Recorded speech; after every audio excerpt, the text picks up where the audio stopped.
પેટલાદમાં રામનવમી નિમિત્તે ધાર્મિકમય વાતાવરણમાં ભવ્ય અને દિવ્ય શોભાયાત્રા નીકળી. પેટલાદમાં રામનવમી નિમિત્તે ભગવાન રામના જન્મની વધામણા કરતા રણછોડજી મંદિરના પ્રાંગણથી ભવ્ય શોભાયાત્રા નીકળી હતી, જેમાં મોટી સંખ્યામાં ભક્તો જોડાયા હતા.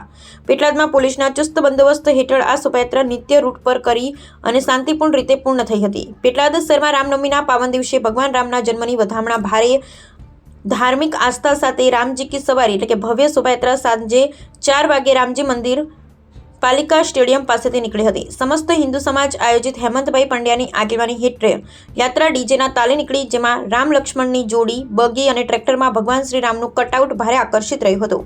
શોભાયાત્રા નવાપુરા, ચાવડી બજાર, ટાવરભાઈ ચકલા, અંબામાતા મંદિર, પટેલ સોડા ફેક્ટરી, છીપવાડા, નાગરકુવા, ચાવડી બજાર, ગાંધી ચોક, સરદાર ચોક, ટાઉન હોલ થઈ સાંજે રામજી મંદિર ખાતે શાંતિપૂર્ણ રીતે પહોંચી. જ્યારે નાગરકુવા ચોક, અંબામાતા, ગાંધી ચોક શોભાયાત્રાને લઈ પોલીસ દ્વારા ડ્રોન કેમેરા વોચ સહિત ટેકનોલોજીથી ચુસ્ત બંદોબસ્ત કરાયો હતો.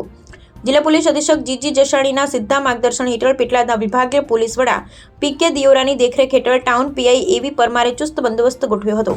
શહેર વિસ્તાર પર ધાબા પોઈન્ટ ગોઠવી આ શોભાયાત્રા નિમિત્તે બાજ નજર રખાઈ હતી.